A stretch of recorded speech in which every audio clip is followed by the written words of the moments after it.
Visit AuthorsWebTV.com. That's AuthorsWebTV.com. And now, let the show begin.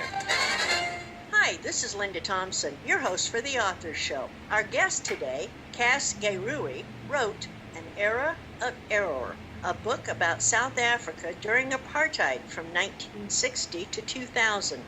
Her main character is an Indian girl growing up during this period and tells her story of the injustices of the time. I've always found this period of history very interesting, and I'm really eager to learn more. Cass, welcome to The Authors Show. Thank you, and I really appreciate you having me here. Cass, please give us a short overview of An Era of Error. My novel, An Era of Error, sheds light on the protagonist, Kay, who grows up in the period of racial segregation in South Africa during the apartheid era. Kay is the narrator and protagonist, and she draws an analogy between the legislation of the government and the rules of the jungle. She takes the reader on an emotional roller coaster ride as she describes how the black maid in her grandma's house was arrested for being in the wrong residential area without a passbook.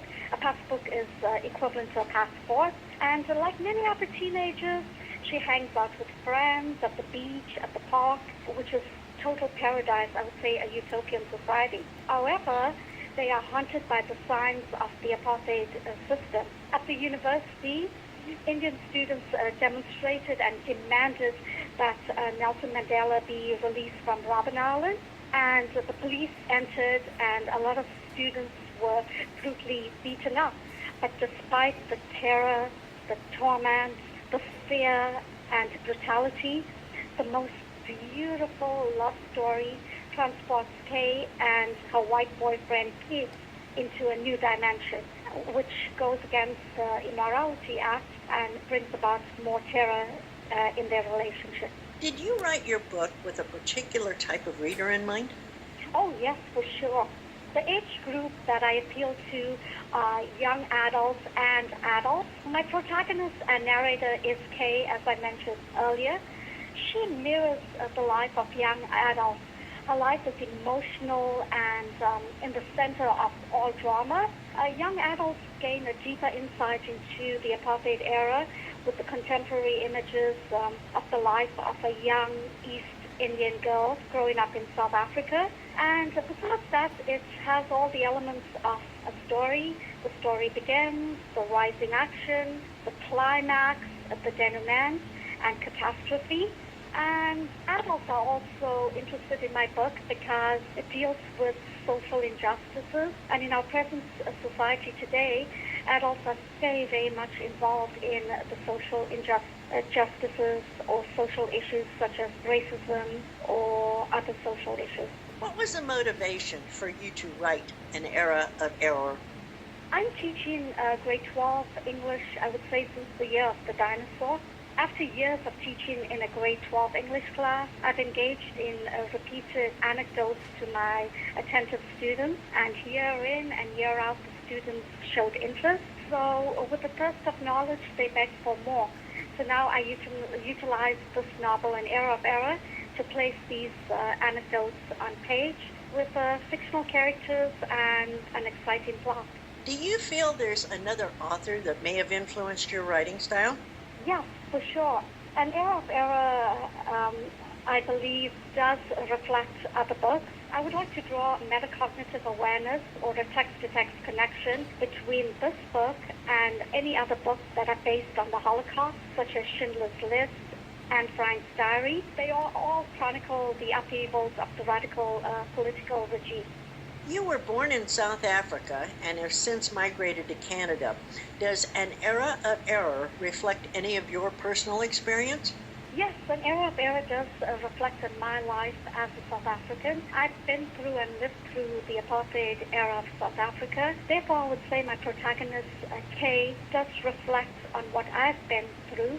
However, it's not just the experiences that I've been through, it's also the experiences of my imagination that prompted me to write this book.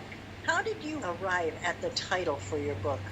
I would say I played around with several titles, And I thought an era of error is more of a tongue twister. And South Africa, the apartheid era, is well known throughout the world. And it is an era of error. Although if I sum up my book, I would call it an era of terror. If you were writing an article introducing an era of error, what would the headline be?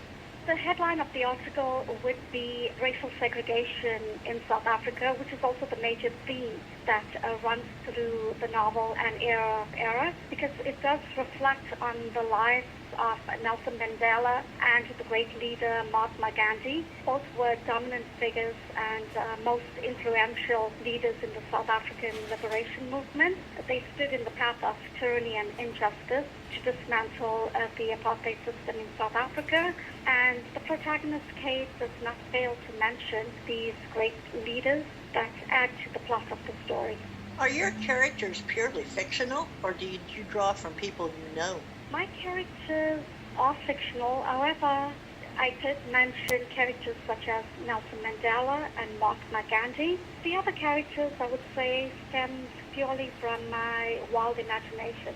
If you could compare your book with any other, what would that book be? I would compare my book to Schindler's List, because Schindler's List does reveal and it does chronicle the upheavals of the radical political regime during the Holocaust.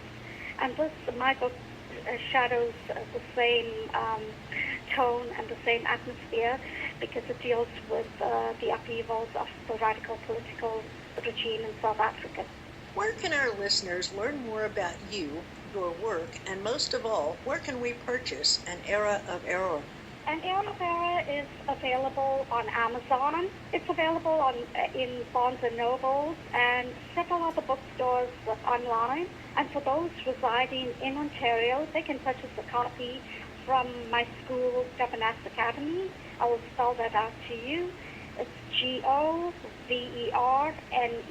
Academy, Academy, and that they could get a map and location or directions to my school on the internet, on Facebook, and my website. In the couple of minutes we have left, Tina, please tell our listeners one thing about An Era of Error that will make them want to read it. I believe most people are in love with reality shows. Constantly people are talking about different reality shows. These reality shows capture the interest of both adults and young adults. And in the same way, I feel like a spider. I spun my web with words, wisdom, and experience, and I captured my reader's attention. This book has been used in the classroom by teachers. Several students and teachers have given me great reviews about my book. And I've got readers have told me they wish to see a sequel to this book. I don't know how that would work. Cass, it's been a real pleasure chatting with you today, and I want to thank you for sharing An Era of Error with us. This is a book that definitely needs to be read, and if there is a sequel or any other book from Cass, I'm inviting you to come back.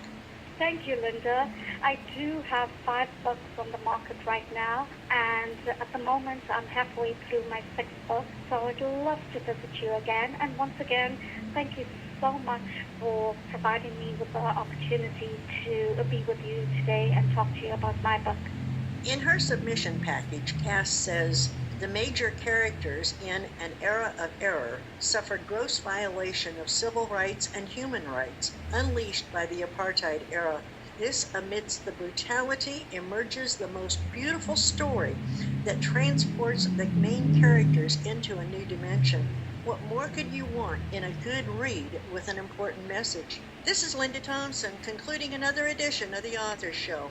Please share this interview with your friends and family so that they too may have the opportunity to discover our guest and her work. And why not help spread the word on social media as well? Please join us again next time for another exciting author and another great book on The Author Show.